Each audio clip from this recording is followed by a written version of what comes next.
ChargePoint just released their Q3 earnings results today after the market closed. The stock was up about 3% today, but now that the earnings are out there, the stock has dropped by about 2% after hours. I'm going to start off with the investor presentation ChargePoint put out for these earnings. There's also more details in the press release, so I'm going to cover that as well. And we'll also look at the income statement and the balance sheet for ChargePoint's third quarter. And then I'll share my thoughts on these earnings and what I think ChargePoint's future is looking like at this point. So the first slide here is ChargePoint's revenue diversity. The first graph here on the left breaks that down by revenue type. So the blue on these bars represents ChargePoint's networked charging systems revenue, which is basically their hardware sales. This is what's always made up most of ChargePoint's revenue in the past, and that's still the case today. Although you'll notice that the orange bars here have actually grown as time goes on. But those blue bars, of course, you can see those are lower than where they were in the past. So their revenue, their hardware sales revenue, is literally lower than where it was a year ago, even in the previous quarter. So their sales in the third quarter severely missed their expectations, which is part of the reason why they wanted to put out that preliminary earnings report several weeks ago, just to prepare investors for this huge miss on revenue. They missed by about 30%. They were expecting their revenues to be a lot higher than where they were. But yeah, they missed those projections by about 30%, and these revenues are coming in much lower. And then breaking it down by geography between North America and Europe, you'll see North America is the one that's really responsible for this decline in revenue over the past year. Europe, on the other hand, has actually increased. But if you look between Q2 and Q3 this year, you'll see those European revenues have actually been deteriorating. So ChargePoint has kind of missed their revenue expectations for both of these geographies here in the third quarter. Moving on to their gross margins, they've got a very steep drop-off here these past couple of quarters. This is mostly attributable to the impairment charges they've been taking on their inventory. Back in Q2, they had a $28 million impairment charge, and this quarter, they had a $42 million impairment charge. This is related to some of their components that they purchased during the supply chain crisis, back when those prices were heavily inflated. So they were buying components back then, and they've still got those on their balance sheet today, but the value of them is a lot lower than when it was during the supply chain crisis.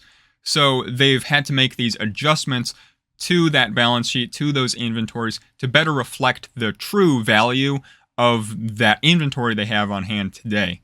And that's where you see these inventory impairment charges coming in. And since those are wrapped up in the, their cost of revenue, I believe, they end up in the gross margins here.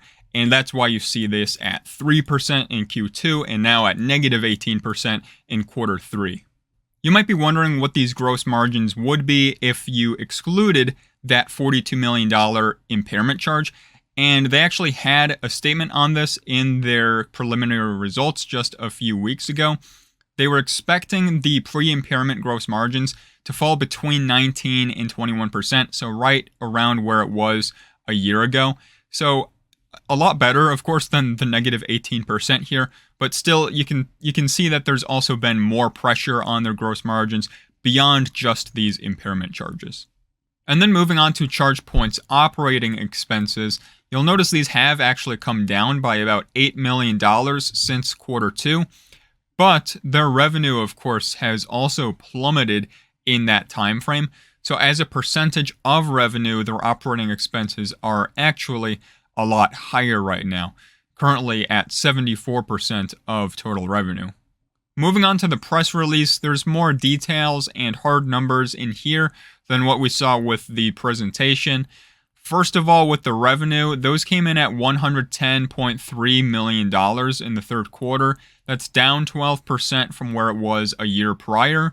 Their networked charging systems revenue, again, this is their hardware sales, in Q3 was at $73.9 million, which is down 24% from a year ago. And their subscription revenue was at $30.6 million, which is actually up 41% from a year prior. Their GAAP gross margins this quarter were at negative 22% and negative 18% for the non-GAAP gross margins. And again, this is mostly due to the $42 million inventory impairment charge they took this quarter. Their GAAP net loss was $158.2 million, and non-GAAP adjusted EBITDA loss was $97.4 million, both of these including the $42 million impairment charge. Their cash equivalents, and restricted cash on the balance sheet were at $397.4 million as of October 31st. So now here in December, a bit over a month later, I would have to guess this is a bit lower than where it is at the end of October. This number does include $233 million raised from their at-the-market share offering. I believe earlier in October, they did say they were pretty much done with this at-the-market offering, so don't expect any more coming from that. It sounds like they're pretty much coasting with the funds they've got on their balance sheet right now, but once they run low, I would guess that's when they would start tapping into this $150 million revolving credit facility. They still haven't touched that right now. And they do also note that they don't have any debt maturities until 2028. So that's pretty much where they're at as far as their liquidity. Up next is ChargePoint's income statement. Here we can see those revenues again, $73.9 million of hardware sales, $30.6 million of subscription revenue, and $5.8 million of other revenue, bringing their total revenue up to $110.3 million. I will point out that even though we saw this subscription revenue growing year over year, it hasn't actually grown much at all since Q2 this year. So that's pretty much going hand in hand with the slowdown in hardware sales, because that's ultimately what the subscription revenue is tied to. If there's not as many new customers buying hardware, then eventually the subscription revenue is going to slow down as well. Continuing down, they've got their costs of revenue for networked charging systems. That was at $109.5 million. Subscriptions was at $20 million. And other revenue was at $4.8 million. So their total costs of revenue, adding these up, was $134.2 million. And subtracting that from their total revenues, they've got a gross loss of $23.9 million. Then for operating expenses, they have research and development of $56.5 million. This is actually down just a little bit from where it was in the second quarter. Sales and marketing expenses are at $39.8 million, which is pretty much flat with where it was the previous quarter. And then general and administrative expenses, $33.5 million.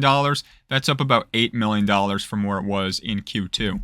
So in Q3, their total operating expenses were at $129.8 million. That is higher than where it was in Q2. So their operating margins, those are also on the decline as well.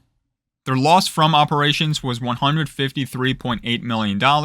They had interest income of $1.9 million and interest expense of $3.8 million. They also had other expenses totaling $2.8 million.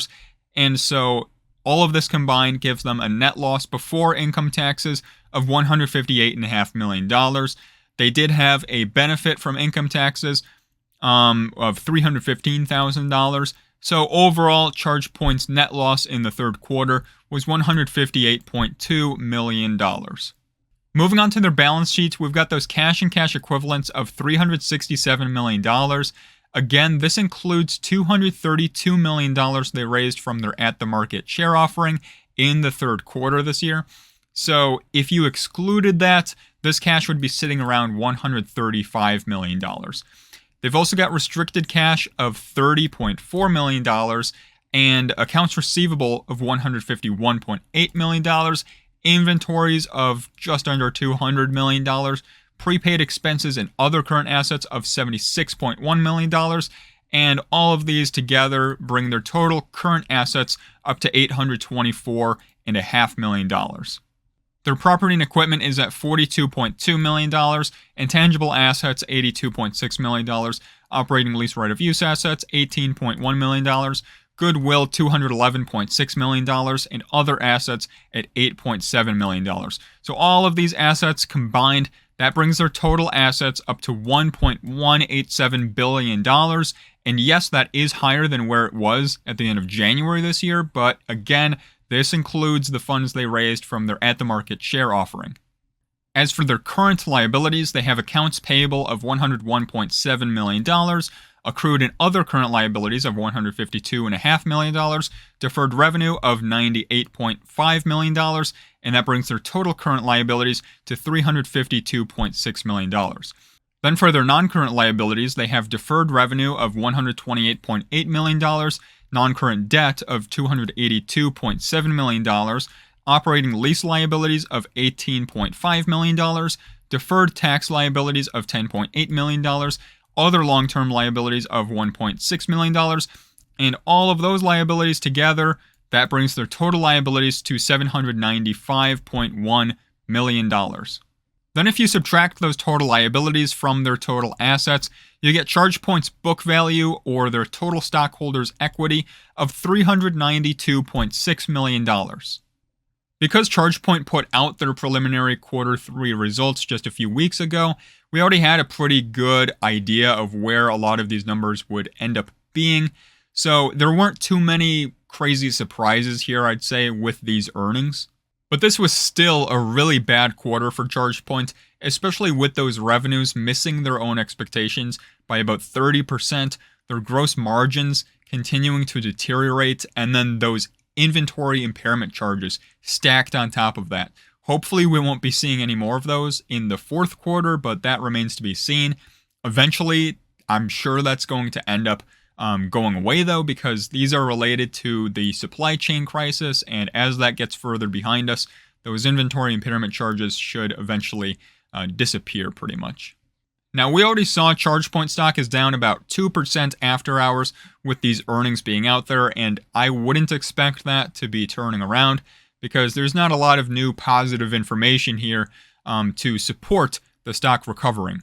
And with these earnings being as bad as they are, you might be wondering if there's still any hope left to see a sustained recovery in ChargePoint stock.